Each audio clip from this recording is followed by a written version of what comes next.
three areas that we focus on in helping kids: healthy lifestyles, good character and citizenship, and academic achievement. Well, this is a part of our annual arts show. So arts is one of our core service areas, and it's a big part of what we do. And so the great thing about tonight is the kids get to do the work that they've done, have it displayed here at City Arts. And of course, it just means so much to our club members who work so hard on the art. And as you can see, a lot of amazing talent. It means a lot to the kids. It really encourages them. It's a great night. I look forward to it every year. Well, you know, art is critical on many levels. Art, there's a direct connection between art and learning. Obviously, creativity is very important.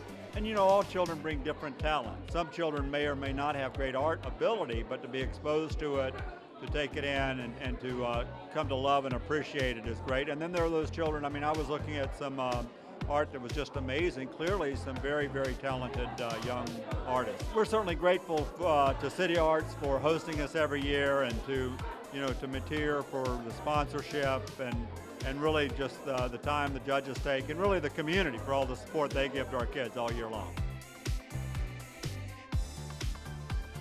We did a show, Dream, that's called Dream, and because we all three from Lithuania, so we decided to show somehow Lithuanian culture and show the meanings of some dreams in Lithuania. We've worked together now for 4 or 5 years, and so we always try to do once a year or something like that, you know, a show together.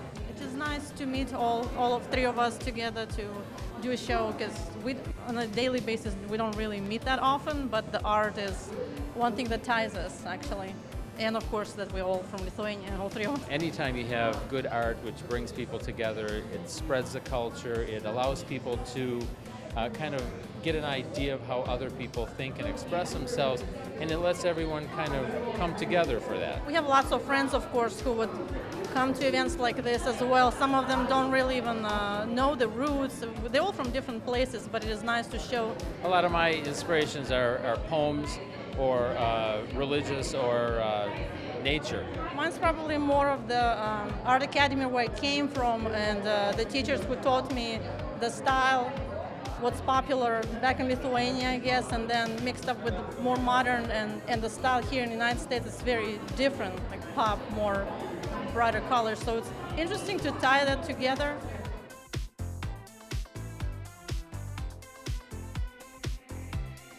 Architect by day and an artist by night. Basically what I do is I search for salvage materials during my off hours. I'm just a hoarder at heart, and I can't see wonderful material kind of gone to the dumpster or to the landfill. A lot of times the material kind of inspires me. So sometimes it's collecting a lot of pieces of plywood to make a conference room table.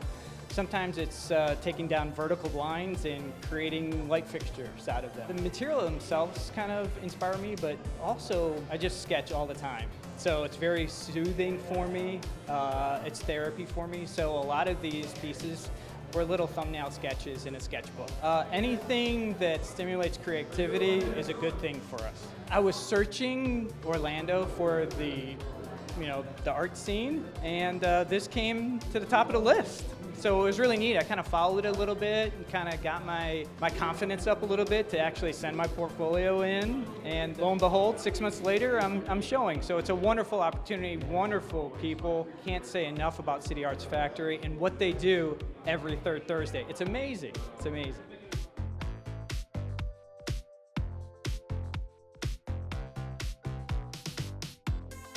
Pop culture, comic books, all that kind of stuff that we remember as a kid growing up. That's a heavy influence on my work. My pieces are like animal pieces and based off last-minute decisions. I think a lot of people don't know about it too. I mean, it's important that they see there's a culture here with a lot of the art, especially Redefined Gallery in particular. I feel it's always an innovative show every month, whether it's a group show or a solo show. Not like a lot of places there's not like a lot of hub like this. We're kind of friends now too, kind of like a circle of friends kind of creating with this so well too. So it's been nice to seeing this grow and see how our careers are going now too. It's given us the ability to show outside the state as well. Take every opportunity that there is, like take any door that's open and do as much as possible.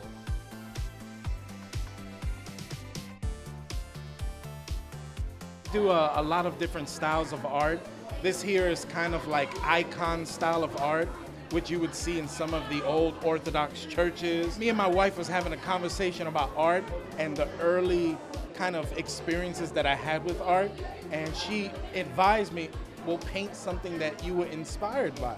So in the churches, I remember looking at the stained glass windows. I thought of a series of paintings that I want to do because I'm in school now for ministry. I have a lot of different paintings and stories that I want to tell with my paintings. CityArts Factory opens their doors and has different themes so that people of different types of art, different cultures, different backgrounds can come together and display their art.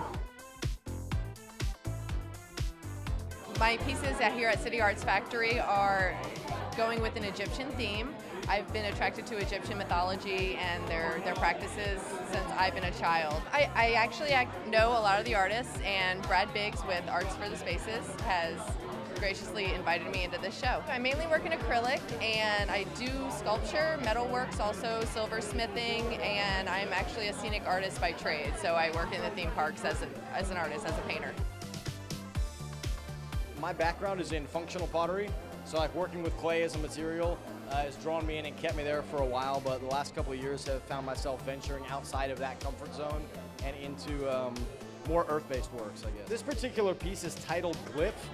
It's actually a number of years old, and I've held on to it for quite some time because it was important to me, kind of a landmark for realizing that there's something outside of the work that I've been doing that really draws me forward.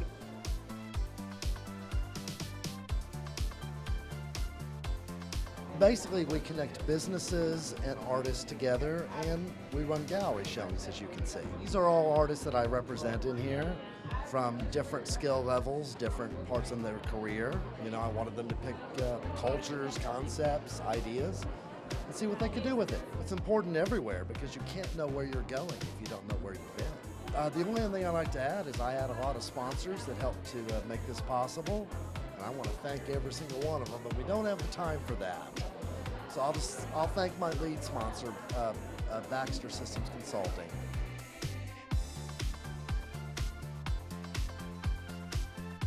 Tonight is a mixture of a few past works, but also the evolution of my kind of ever-changing style. More of an abstract, very contemporary, urban, the underlying natural aspects of Orlando, the untapped, more or less, beauty. I think Orlando is one of those cities that is just full of untapped experience. There's so many talented artists that are here that are putting so much effort into these shows and stuff, and it's cool to get everyone together, especially on events like this.